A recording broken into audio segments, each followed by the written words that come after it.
Pozdravljene, drage gledalke, cenjeni gledalci oddaje Pristna ženska, v kateri danes klepetam z Anjo Markovič. Anja, kaj je po tvojem mnenju tisti prvi korak, ki žensko pripelje v pristno življenje? Ja, takole bi rekla, ne? Ko začneš pet hvalnico počasnosti, takrat šele opaziš, kje, kdaj, zakaj in kako se življenje sploh zgodi. In kako se je zgodilo pri Anji, pa v oddaji Pristna ženska, glejte nas.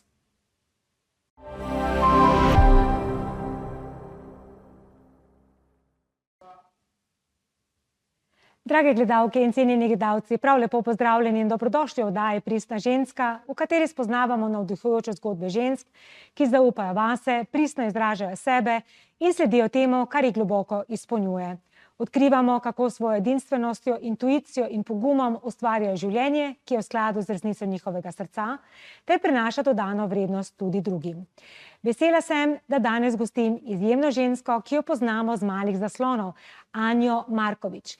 Po izobrazbi komunikologinja, magistrica novinarstva in dolgoletna televizijska voditeljica, novinarka ter urednica. Svojo pot je začela pri RTV Slovenija v oddaji Dobro jutro, nadaljevala kot voditeljica informativne oddaje Planet danes na Planet TV, kasneje pa smo jo spremljali tudi na Pop TV v oddaji Nasmeh zdravju. Danes deluje kot svetovalka za javni nastop, moderatorka in mentorica, ki s svojim znanjem in izkušnjami pomaga drugim, da pred kamero in v življenju spregovorijo samozavestno in v skladu s seboj. Predvsem pa je Anja ženska, ki odkrito govori o ravnovesju med poklicnim in zasebnim življenjem ter o pogumu, da ostaneš zvest sebi, ne glede na zunanja pričakovanja. Zato sem iskreno vesela, da mi danes sedi naproti. Draga Anja, srčno dobrodošla. Živijo Suzi in iskrena hvala za tako srčno napoved. Sem kar v bistvu sama nase ponosna. Še enkrat. Saj si tudi lahko. Hvala. Glede na to, da si bila 2 desetletji del medijskega sveta, novinarka, urednica, TV voditeljica, to je tvoje naravno okolje. Kako se počutiš v studiu?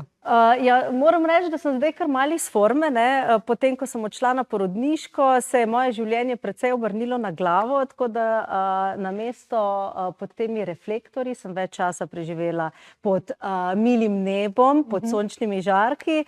Ampak ja, oboje je fajn. Moram reči, da če najdeš nek balans, ne, malo tega pa malo tega, jaz mislim, da je glih pravo ravnovesje. Pravo ravnovesje, ne. Kako se pa spominjaš svojih prvih dni na televiziji? Ja, bilo je, kako je bilo v bistvu? Ja, jaz sem prišla študirati v Ljubljano in sem tam kot nadobudna študentka zvečer malo prižgala televizijo, ne, namesto da bi šla žurat, sem jaz televizijo malo spremljala in videla tam eno oglas na TV Paprika, da iščejo TV voditelje, ne. In jaz, takoj zastrigla z ušesi, evo, tole je nekaj zame, jaz sem si vedno želela delati na televiziji. Zdaj sem v Ljubljani, ko rečemo po Hrasenšk, ne, zdaj pa je to moja priložnost. In valjda jaz se prijavim tam na audicijo, grem tja, me sprejme takrat je bil direktor Ajša Vodnik pa Mark Žitnik sta bila. In Mark me povabi k sebi v pisarno in v bistvu reče, ja, saj imaš prijazen obraz, jaz mislim, da boš ta prava, prid po jutrišnjem v četrtek, zvečer ob 10 boš šla za 15 minut v živo in da vidimo, če boš, če ne boš, ne boš. Če boš splavala, če ne pa pač ne. Vedno je bilo tako pri meni. In jaz, what? Ja, kaj, ne? Ok, pridem, grem v masko v četrtek zvečer, to je bila tista neka oddaja, veš, nagradne igre, ne? Ko si 2 uri ali 2 uri in več blebetal v živo, nagovarjal gledalce, da pokličejo in ugibajo besede. Ja. In mene so dali za 15 minut v živo in evo, jaz sem splavala in tako se je moja televizijska pot začela. Tam sem bila ene pol leta, pol sem šla pa že na RTV. In podobno je bilo v pisarni pri Ljerki Bizilj, je rekla, imaš prijazen obraz, prid v ponedeljek na sestanek in splavi. In sem tudi tam splavala. Običajno je tako. Ja. No, super. Glede na to, da si, oziroma kaj te je sploh pripeljalo v svet komunikologije, novinarstvo, mediji, si že kot otrok rada nastopala, imela mikrofon v roki, kako si začutila, da je to tvoja pot?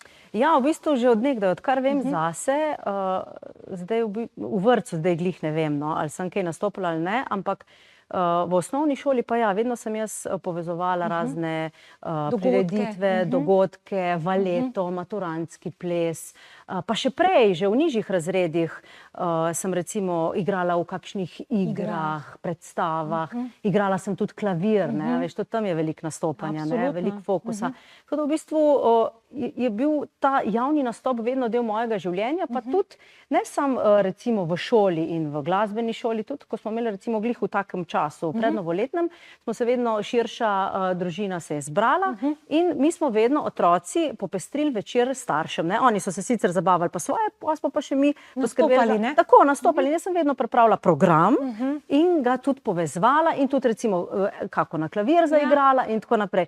To je bil pač vedno moj gušt. Ja, kako je zanimivo, kako že kot otroci naravno izkazujemo neko predispozicijo, kaj nam bo nekako sedlo na kožo. Čeprav potem to izmojstrimo tudi recimo skozi študij, skozi izkušnje, ampak nekaj pa že kot otrok pokažemo. Ja, s tem pridemo na svet. Tako. Jaz mislim, da je ravno tisto, jaz vedno rečem, ne, če me kakšna ženska ali tudi moški vpraša, ne, da se je malo zgubil, da ne ve čisto točno, kaj je njegovo poslanstvo, kaj bi v življenju. Jaz vedno rečem, da je malo pomisli, kaj si rad počel, rada počela kot otrok. Ker takrat si bil ti nepopisan list, najbolj pristna verzija sebe, ne, še ne obdelana, ne usistemljena, oblikovana, pa tudi mogoče udomačen. Tako, ja. 20 let si bila v svetu medijev, bogate izkušnje. Kaj te je naučilo o tebi, o življenju, o komunikaciji, o odnosih? Ja, v bistvu televizija me je res izoblikovala iz dekleta v žensko. Kar sem se najprej naučila je, da so spremembe edina stalnica v našem življenju. In tako zdaj, kar dosti spretno bi rekla, krmarim med vsemi čermi in izzivi življenja in mi je to nekako tudi kar mal izziv. Zdaj, če bi bilo predolg, vse tako rutinizirano, bi bilo že malo dolgočasno. Naučila me je tudi v bistvu jasno, argumentirano, strukturirano, glasno govoriti stvari, pripovedovati zgodbe, ne? Ker zgodbe kot televiziji kar neprestano pripoveduješ. Pol pa jaz rada rečem, da jaz sem pa s seboj prinesla to strast, ker jaz to smatram kot tudi del mojega poslanstva. Se pravi, da sem to strast še dodala zraven, pa pristnost. Pristnosti sicer na začetku je bilo bolj malo, če sem čisto iskrena, se mi zdi, da pristnost pride potem z leti in z izkušnjami, ko si res dovoliš biti čist taka verzija sebe, kot si v resnici. Najprej moraš pa spet to odkriti, ker ponavadi malo pozabimo. Malo pozabimo, malo včasih mislimo, pa zdi se mi, da tudi mogoče malo pozabimo, kaj je tisto, kar nas je res prežigalo naravno kot otroka, nekje skozi odraščanje oziroma v procesu odraščanja izgubimo. In tako kot praviš, včasih se moramo spomniti nazaj, kaj je bilo tisto, kar nas je res prižgalo. Kako to, da si potem začutila željo po spremembi? Se spomniš tega trenutka? Zdaj, tako je bilo, ne? Že skozi teh 20 let se je v televizijski karieri zgodilo marsikaj. Bili so vzponi, bili so padci, menjavali so se direktorji, uredniki in tako naprej. In večkrat že v teh 20 letih sem vmes kdaj tudi pomislila, mogoče bi pa tudi še kaj drugega ali pa mogoče zraven še kaj drugega. In potem, ko se je pa zgodilo materinstvo, se je pa v bistvu en tak shift, en tak preskok, opolnomočenje zgodilo v meni. In takrat sem jaz v bistvu zelo jasen signal oziroma uvid dobila, česa v življenju ne želim več oziroma kako ne želim več živeti.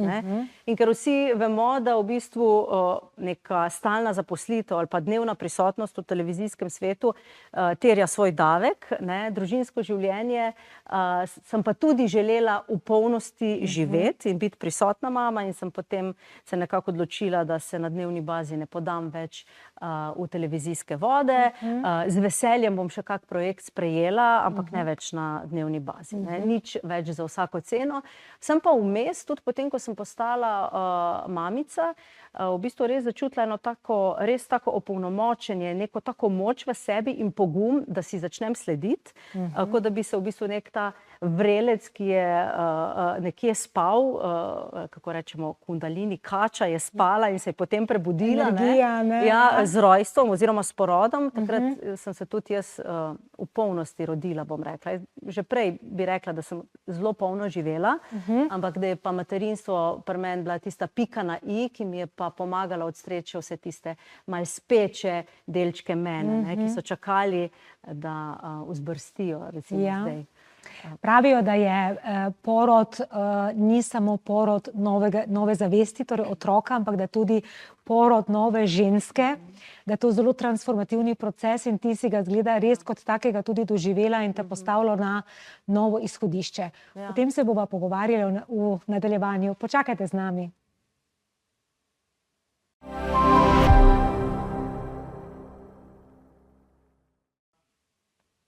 Pozdravljeni v oddaji Pristna ženska, v kateri se danes pogovarjam z Anjo Markovič, dolgoletno novinarko, urednico in TV voditeljico. Anja, kdaj si se naučila živeti bolj nežno? Jo, tako bi rekla, ne, zadnjih 20 let, ker v bistvu začelo se je začetkom dela na televiziji, ne, prvih nekaj let je bilo tako drill, ne, in multitasking in res produktivnost, hiperproduktivnost, pa pridejo takšni in drugačni izzivi v življenju in spoznaš, da boš mogel mogoče malo pogledati vase, se začeti upočasnjevati in delati na sebi. Jaz se sicer upočasnjevati nisem začela takoj, sem se pa že zelo hitro začela zavedati, da je treba pa kaj na sebi narediti, ker so se mi ponavljale določene situacije, ki sem jih želela dokončno razrešiti, in sem vedela, da očitno bom mogla pogledati res vase. In potem, ko sem začela delati na sebi, bi tako rekla, nekje od 25 naprej se je to pri meni dogajalo. Prvih 5 let bi rekla, da kaj jaz sploh hodim tja na terapije, na razna izobraževanja, sej se nikjer nič ne pozna. Pol pa kar naenkrat nek šift se je spet zgodil, zvin gležnja, tako življenje me je ustavilo, zdaj se pa ustavi in to je bila res izstop iz recimo toksične produktivnosti, je bil ta jasen znak življenja, da se je treba ustaviti, čisto fizično, konkretno me je ustavilo in potem, ko sem se začela upočasnjevati, se je pa začela tudi prebujati nežnost, začela sem se bolj slišati, čutiti svoje telo, kar sprva ni prijetno, marsikaj pride. Strašljivo, ne? Strašljivo je na začetku. Na začetku je strašljivo, ker se dvigujejo vsebine, ki so pod to toksično produktivnostjo, pod tem pokrovom nenehnega delovanja nekako zadušena. Zadnjič si napisala čudovito v svojem zapisu, da nenehno delovanje oziroma toksična produktivnost ustvarja hitre tekače brez ciljne črte. Je to bil vzorec, v katerem si se znašla tudi ti? Definitivno. Definitivno, dolga leta.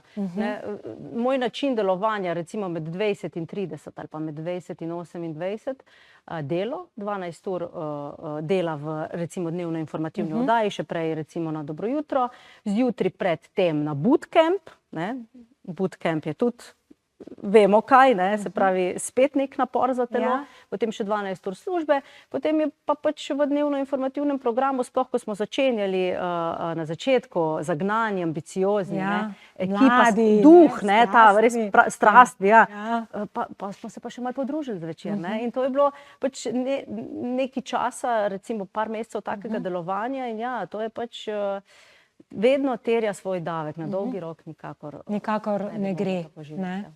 Danes ustvarjaš veliko bolj v skladu z ritmom, svojim lastnim naravnim ritmom. Kako si ga začutila? Glih s to upočasnjevanjem, to vedno rečem. Kako v bistvu začeti živeti bolj v skladu s sabo, tako da reduciraš to-do listo in začneš pisati to joy listo. To joy listo, To pomeni, da spremeniš besedo moram v želim. Tako je, tako. Kako je tebi uspel ta prehod, ki je strašljiv? Ko imaš občutek, da naenkrat nisi več produktiven. Zame so bili to kar, to je bila moja identiteta. Moja identiteta je bila povezana s tem, da sem jaz uspešna televizijka, da delam kariero, da v karieri neprestano rastem, se izobražujem in da sem vidna, se pravi, da me ljudje vidijo, da me pohvalijo in da jaz vedno hodim po stopnicah naprej. Ne? Potem pa prideš, oziroma naprej in navzgor. Ja. Meni ni bilo dosti sam naprej, ne? Jaz sem želela še navzgor. Potem pa prideš do točke, ko enostavno ne gre več po teh starih vzorcih in potem se je treba res ustaviti in zadihati in pač začeti drugače funkcionirati. Ja, in če se sam ne zaustaviš, te življenje zagotovo zaustavi. Mene je, ja. Kako se danes odzivaš na pričakovanja, zahteve okolice? V bistvu se na tiste, na zahteve oziroma pričakovanja, želje tistih ljudi, ki so mi najbližji. Pa tudi na tem področju moram reči, da sem kar dosti zategnila ročno zavoro, se pravi, tudi tukaj smo se že doma nekako uspeli tako sinhronizirati, da oba s partnerjem se zavedava zadnja leta tega, da je zelo pomembno, kako midva sva. In se potem sproti usklajujeva, se pravi, kdo bo imel kakšen dan več časa zase, kdo bo imel danes več, kdo bo imel manj. In v bistvu najbolj se odzivam na te res najožji krog ljudi. Ja, vse ostalo, kar pa nekako pričakuje družba, širša od mene, mogoče primarna družina in tako naprej. Tukaj pa ne bom rekla, da sem gluha za to, ampak vedno najprej vprašam tudi sebe, kako bi se jaz ob tem počutila in kaj je zares moje, kaj pa ni več moje, oziroma katero vzorc, ki mi ne služi več, sem pa že prerasla. Ja. In na podlagi tega danes tudi ustvarjaš in sprejemaš odločitve in te v bistvu na tvoji poti tak način tudi najbolj zdravo podpre. Ja, res je. Kako pa danes gledaš na uspeh?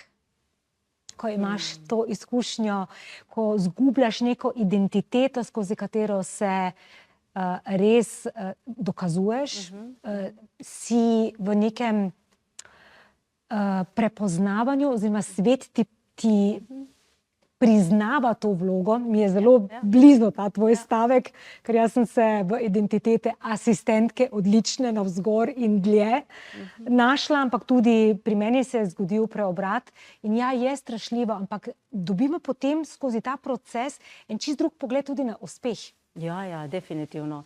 V bistvu ni več uspeh merljiv v več in navzgor in kar naprej, ampak je v bistvu uspeh zame zdaj to, da jaz na neki premici oziroma v nekem mirovanju čutim mir in zadovoljstvo. Se pravi, da jaz rečem, kdor v rutini uživati zna, se mu celo leto smehlja.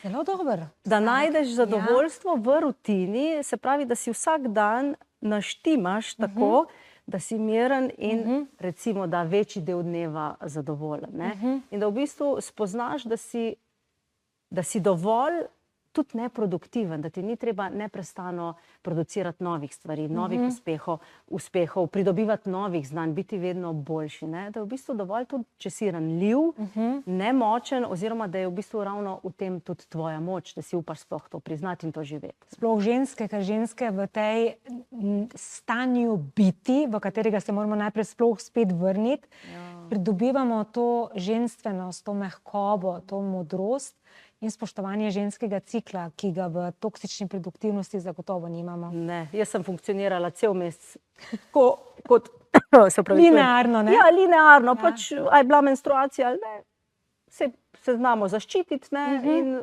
delovati robotsko naprej. Ja. Kakšna je razlika med Anjo takrat in Anjo zdaj? Kako bi opisala to razliko? Ja, sej tudi tele fotografije, ki jih spremljam, nekih je še iz prejšnjega življenja, če lahko temu tako rečem, in nekih je iz zdajšnjega.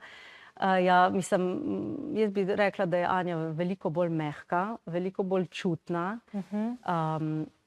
veliko bolj v resnici samozavestna in nežna do sebe, z veliko več ljubezni do sebe. Se pravi, da spoznaš preko tega, ko se začneš ustavljati, preko tega, da se ti ni treba neprestano dokazovati, da zmoreš, spoznaš v bistvu tudi, kdo v resnici si in da je v bistvu že to dovolj. Ne bom rekla, da sem to sama pri sebi takoj prepoznala. Jaz moram reči, da mi je okolica, ta moja družina, ta moja primarna celica zdaj, v kateri živim, mi je v bistvu dala krasne pogoje za to, da sem najprej začela razvijati občutek varnosti. In znotraj tega občutka varnosti so na plan prišli vsi potlačeni občutki, ki so prej brbotali pod površjem. In ja, tako se v bistvu začela sidrati moja ta zdajšnja nova identiteta. Z občutkom varnosti, z vsem, kar je prišlo zdaj na plano s tem, pa je bilo pa treba znati handlati z vsem tem, kar je prišlo ven. Je to zate svoboda? Ja. Je, ne? Ja. To je veliko olajšanje in svoboda. Ja, ker veliko žensk zamenjuje zunanjo svobodo z notranjo svobodo, ampak notranja svoboda je čisto nekaj drugega. To je ta globji aspekt, tako praviš, ko v tej umirjenosti čutiš popolno zadovoljstvo in prispetost. Sploh si ne predstavljam več, da bi zdaj zadovoljstvo iskala zunaj, ne? Če čist po pravici povem, zdaj sem v nekem takem obdobju, ko me življenje spet malo testira, v smislu, ali si ali nisi. Ja, vedno pride. Katera verzija sebe si zdaj? A si še una stara ali si že zdaj ta nova, ne? In ego, ume, neprestano, tudi večkrat dnevno včasih, sploh zdaj ta december, ne? Jaz sem pač bila 35 let, oziroma še več, 37 let navajena decembre preživljati na nek določen način, ne? Sploh recimo zdaj v tej odrasli dobi, ne? Biti zelo družaben, se veliko družiti z ljudmi, biti neprestano pod lučkami, ne? Čeprav smo v času teme, ne? In letos prav vidim, prvič se je zgodil res ta razkorak, ko zavestno izbiram situacije, ker se zavedam, da me življenje spet testira, prav kot da bi se od zgoraj opazovala in v bistvu zavestno izbiram več teme, tudi precej teme spet prihaja na plano, in pred kratkim sem delila tudi en zapis, kaj če bi letošnji december preživeli malce drugače in ga prižgali več lučke v sebi, kot pa, da se iskrijo samo prskalice in lučijo. Se strinjam popolnoma. Še en kratek odmor bova naredile in sva čez nekaj trenutkov nazaj.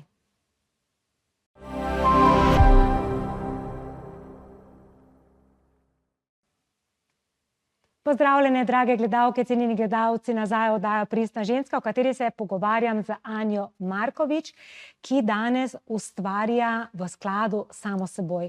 Kako se počutiš zdaj, ko ustvarjaš iz sebe v skladu s svojim ritmom, v stiku samo s seboj? Tako da večino časa, ko grem zvečer spat, ko mi čakam, da se zjutraj zbudim. Tako.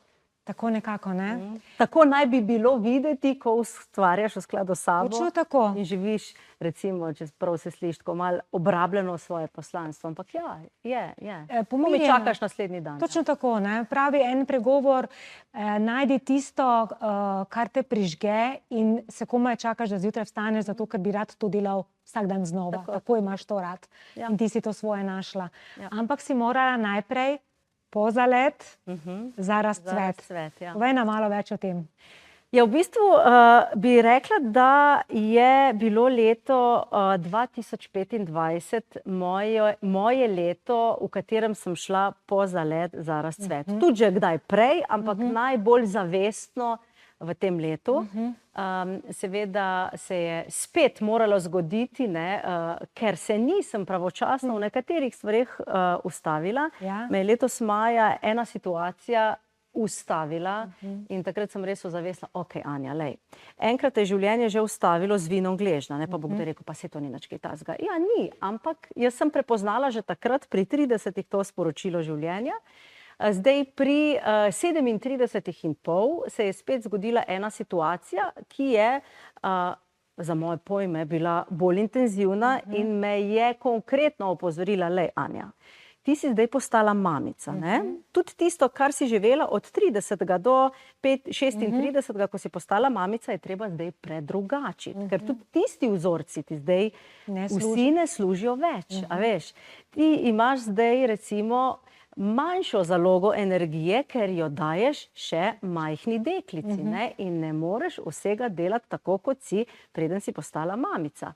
In me je življenje spet opomnilo, mi dejansko me za nekaj časa prikovalo na posteljo, kjer sem v bistvu bila primorana si priznati, lej, Anja, ranljiva si, ne zmoreš, trenutno ne zmoreš, rabiš se spočiti, rabiš počivati in v bistvu bi rekla, da je bila ta lekcija zdaj maja 2025 res en tak velik opomnik.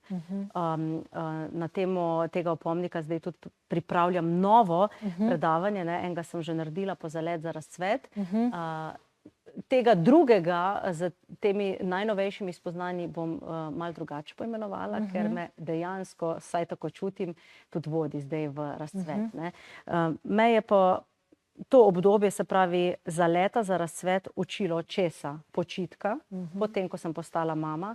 Prej nisem znala počivati, ne. Ampak ko postaneš mami, pa zelo priporočam vsem ženskam, ki še ne znajo počivati, da se tega priučijo, ne, ker jaz pač sem se zdaj pri 37,5 začela tega učiti. To obdobje Zaleta za razcvet me je učilo tudi samo materinjenja. Samo materinjenja v smislu, da sem sama sebi dobra mama, kakorkoli se to čudno sliši. Ne, čisto v redu se sliši, ker moraš biti sama sebi najboljša mama. Najprej sebi. Ne. Želimo biti dobre mame svojim otrokom, pozabljamo pa nase. Ne. Res je. Samo materinjenje me pa nekako uči, da dajem sama sebi vse to, kar sem prej pričakovala, da mi dajo ljudje okrog sebe, da mi daje družba, da mi daje življenje in tako naprej. No. Tako da kar močne lekcije, ampak glavne bi rekla, da to samo materinjenje in pa počitek. No. Ja. Globoka spoznanja, zelo globoka. Naučila si se samo materinjenja 10 let prej kot jaz.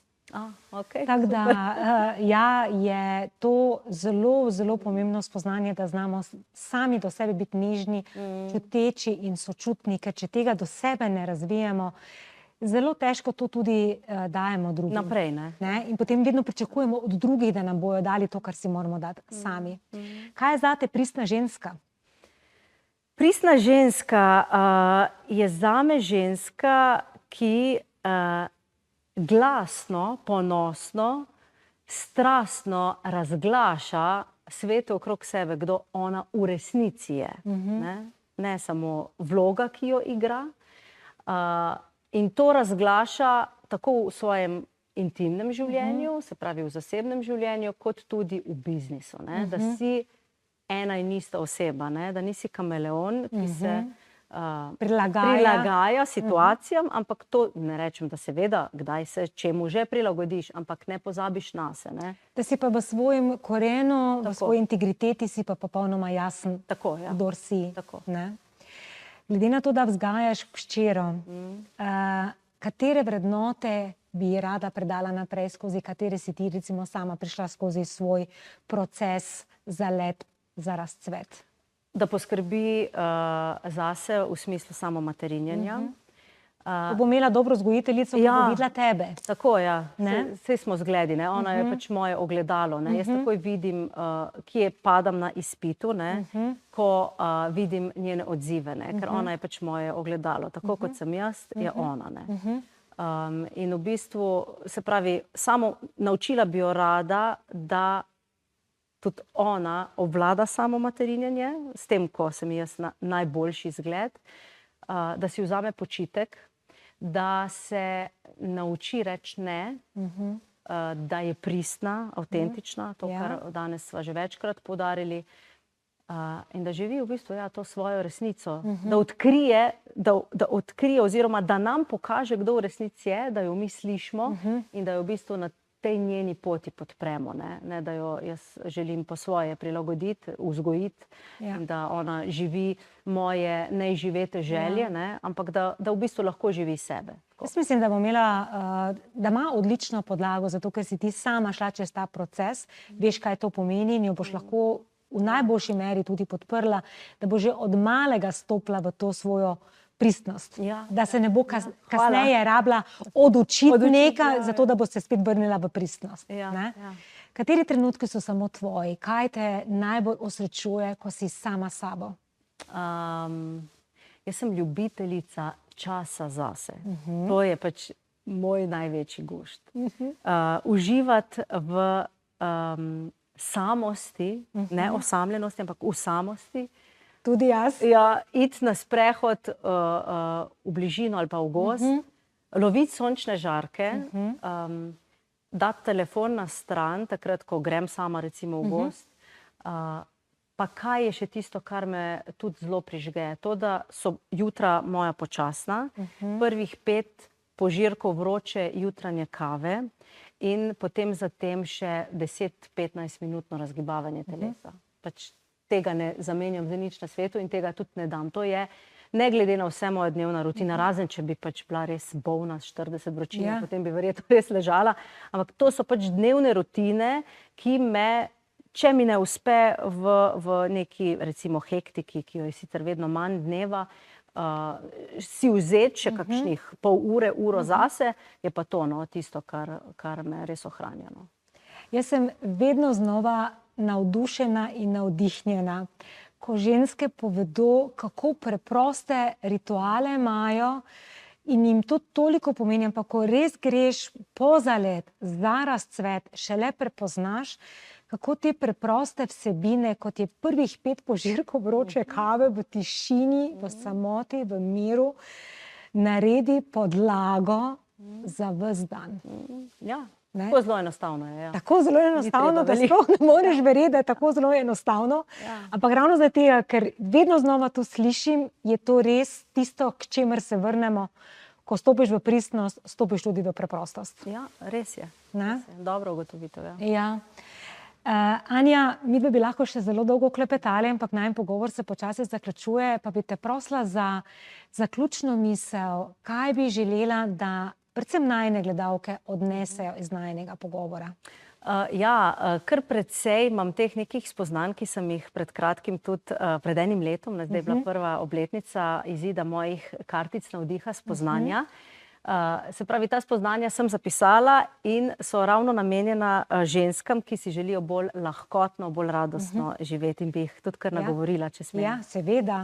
Ja, draga ženska, kdaj je tvoje življenje zares radostno, zadovoljno? Takole jaz pravim, samo pristna si zase in svet koristna. Samo lahkotna si tudi pohotna. Samo igriva si res iskriva in pa spočita si v navdih ovita. Nimam temu kaj dodati, draga Anja, čudovito si zaključila oddajo, najin pogovor.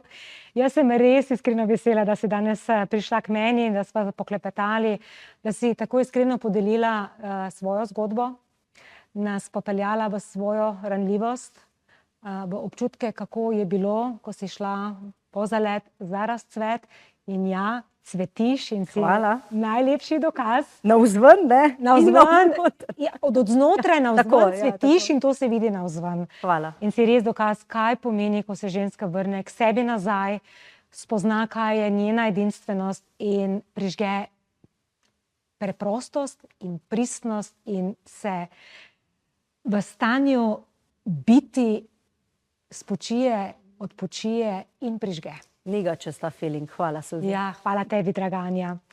Drage gledalke, cenjeni gledalci, hvala, ker ste bili z nami tudi vi in naj vas Anjina zgodba, najin pogovor res spodbudi in pomaga, da še bolj pogumno stopite v svoj resnični izraz, brez maske, brez pričakovanj, z zavedanjem, da ste v svoji pristnosti najlepše, najbolj cvetoče. Se vidimo v naslednji epizodi Pristne ženske.